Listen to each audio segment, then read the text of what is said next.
Quand les médias s'intéressent à la pandémie de solitude masculine, ce sont toujours les mêmes raisons qui sont données. Le monde est devenu plus progressiste, plus moderne et plus avantageux pour les femmes. Bref, le patriarcat, c'est fini. Et donc, puisque la société n'est plus là pour les aider, les hommes commencent à lâcher prise. Ils sont perdus, isolés et sans repère. Alors oui, c'est triste, mais la mort du patriarcat, c'est une bonne nouvelle, n'est-ce pas? Du coup, la seule solution qui est offerte aux hommes qui veulent s'en sortir, c'est de s'adapter pour devenir des femmes comme les autres. Dépenser des milliers d'euros chez le psy, en médicaments et parler de leurs sentiments de façon honnête et vulnérable. Quand on présente le problème comme ça revient à dire la crise de la solitude ne concerne que les hommes anormaux ou rétrogrades. C'est une explication bien pratique puisque ça permet de rejeter l'intégralité du problème sur leurs épaules. Mais ce n'est pas la seule. Et si les hommes seuls qui se sentaient seuls, c'était finalement eux qui étaient normaux? Et si c'était plutôt notre modèle de société qui favorisait les gens anormaux, déviants et dangereux? Il y a une théorie scientifique qui valide cette explication. Cette théorie est en réalité un modèle issu de la psychologie.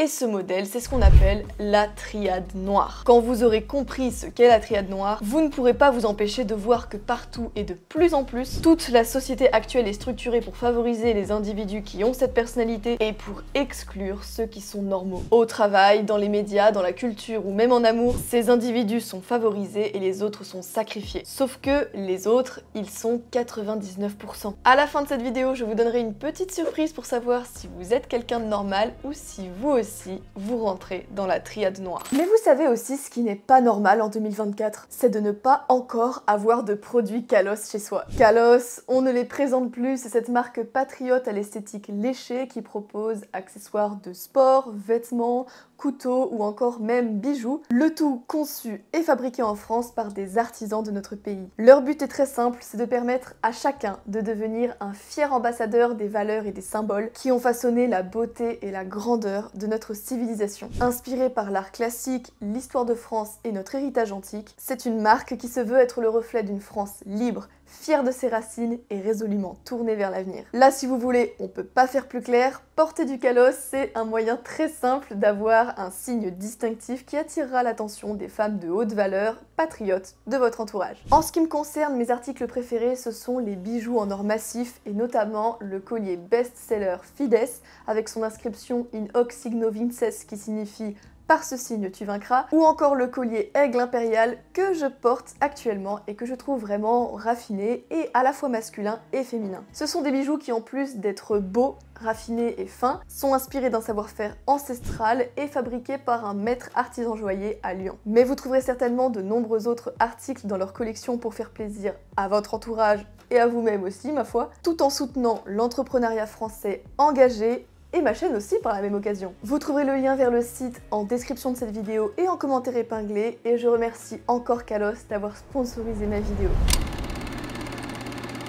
Mais la triade noire, qu'est-ce que c'est exactement? C'est un type de personnalité spécifique que l'on reconnaît par 3 traits de caractère bien précis. C'est pour ça qu'on parle de triade. Ces 3 traits de personnalité, ce sont le machiavélisme, la psychopathie et le narcissisme. On peut décrire chacun de ces traits. Le machiavélisme, c'est le fait d'être manipulateur, de manquer de moralité et d'être intégralement motivé par l'intérêt personnel. Ce qui définit la psychopathie, c'est le manque d'empathie, combiné à une très forte impulsivité et à la recherche de sensations fortes. Il y a des points communs entre le machiavélisme et la psychopathie, mais là où le machiavélien est capable d'établir des stratégies à long terme, le psychopathe vit dans l'instant. Et enfin, le narcissisme, c'est le type de personnalité associé à la prétention, la domination personnelle et la supériorité sociale, auquel on peut rajouter l'extraversion, c'est-à-dire le fait d'être à l'aise en société et d'aller facilement vers les autres, l'ouverture à la nouveauté et une tendance à rechercher le conflit. Quand on mélange ces 3 types de personnalités chez un individu, on obtient une triade noire. Et vous comprenez pourquoi on dit triade noire, vu que tous ces traits de personnalité sont connotés de façon très négative. Mais concrètement, la triade noire dans la vraie vie, ça donne quoi?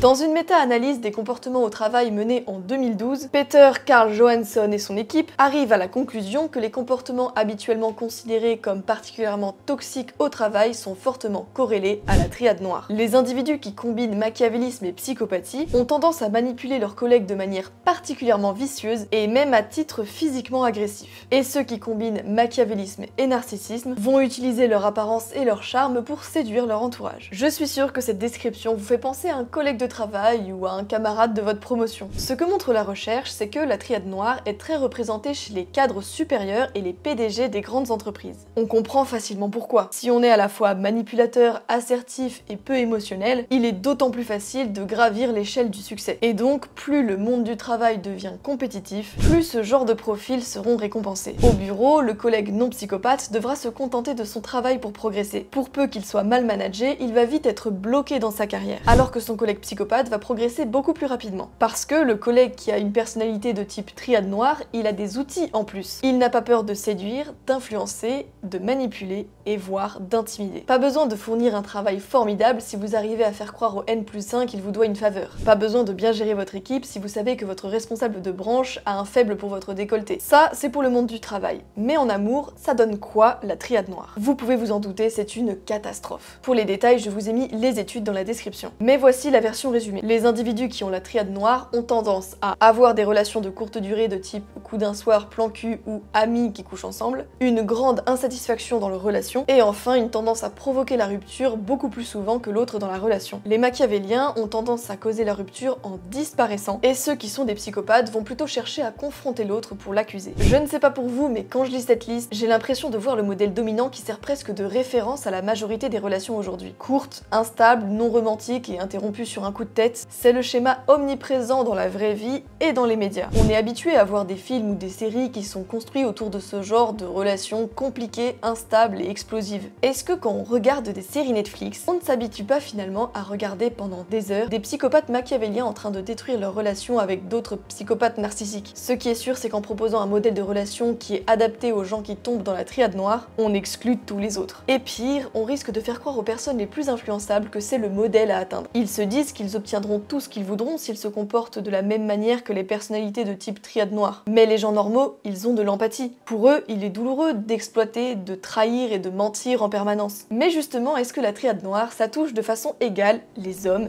et les femmes?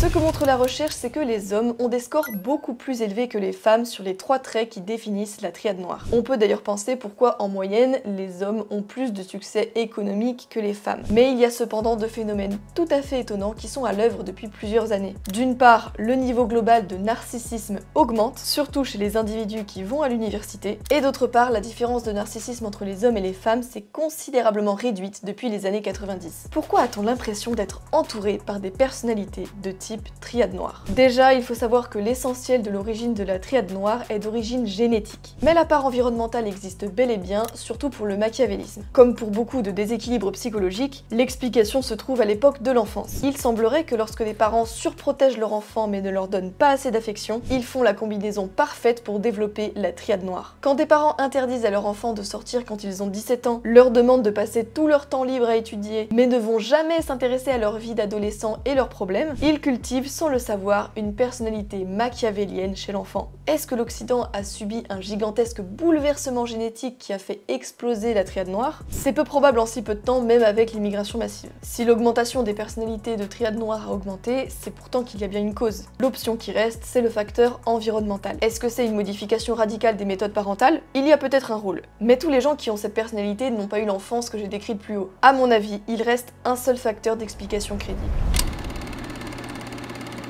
Est-ce que n'importe qui peut développer 1 million de followers sur Instagram ou TikTok? Bien sûr que non. Tout le monde en rêve, mais très peu arrivent à le faire. Il n'y a que 2 moyens d'arriver au sommet de la pyramide, faire un meilleur travail que 99% des autres, ou avoir une personnalité plus adaptée. Exactement comme dans l'exemple que je vous ai donné un peu plus tôt sur l'étude de la triade noire au travail. Vous pouvez être Elon Musk, ou alors vous avez la chance d'avoir des traits psychopathiques, narcissiques et machiavéliens. Autrement dit, les réseaux sociaux sont un miroir à la triade noire, comme une usine. Instagram, c'est un facteur d'amplification de la triade noire, comme n'importe quel réseau social. Ça ne veut pas dire que chaque utilisateur est un psychopathe, mais qu'une personnalité triade noire a un avantage naturel par rapport aux autres. Le narcissique aime se mettre en avant et se nourrit de la validation, donc il va avoir besoin de poster beaucoup et de manière efficace pour maximiser son engagement. Si vous êtes obsédé par votre statut social et que vous voulez passer pour une bonne personne, le plus simple c'est d'être un militant pour le climat. Ça ne coûte rien et ça rapporte beaucoup de validation. Faites juste attention attention à ne pas poster vos destinations de vacances où vous vous rendez en avion, comme ces influenceurs voyage épinglés par Greenpeace pour leur discours écolo. Le psychopathe aime les sensations fortes, suivre les dernières modes et les tendances à succès. Il est donc naturellement doué pour hijacker l'algorithme. La psychopathie permet aussi d'abandonner sa conscience et d'être prêt à tout faire pour obtenir du succès, comme les influenceuses qui se prostituent en secret à Dubaï auprès des princes du pétrole pour financer leur style de vie ultra riche qu'elles vont flexer pour gagner des abonnés. Quant au machiavélien, il fait du stop dans ses relations. Si ça le rapproche de son but, il monte. Et dès qu'il trouve un meilleur conducteur, il change de voiture. Dans le monde des réseaux sociaux, que ce soit sur Instagram ou sur Twitch, les collaborations, c'est le cœur d'une stratégie à succès. Se rapprocher des gens populaires pour se nourrir des miettes de popularité. Et si un jour une personne avec qui l'on s'est associé tombe dans une histoire de harcèlement sexuel, il suffit de l'abandonner. C'est exactement ce qu'il s'est passé lors de l'affaire MeToo aux États-Unis. Tout le monde s'associe avec le producteur Harvey Weinstein, même si tout le monde savait que c'était un prédateur sexuel. Mais dès le moment où sa réputation de pervers sort en public, tous ceux qui étaient au courant pendant des années l'abandonnent en jouant les naïfs, ou aux victimes pour éviter de se faire éclabousser. Bref, les réseaux sociaux, c'est une vitrine parfaite pour la personnalité triade noire. C'est pourquoi ils sont surreprésentés dès qu'il faut faire preuve de séduction ou de manipulation. Et chez les plus jeunes, les plus naïfs ou les plus influençables, on se met à copier cette personnalité parce qu'on veut arriver au même niveau de succès. Bien entendu, c'est catastrophique parce que pour une personne normale, manipuler, trahir, mentir et intimider sont des comportements ultra désagréables, très nocifs pour la santé mentale et qui vont vous aliéner tout le monde.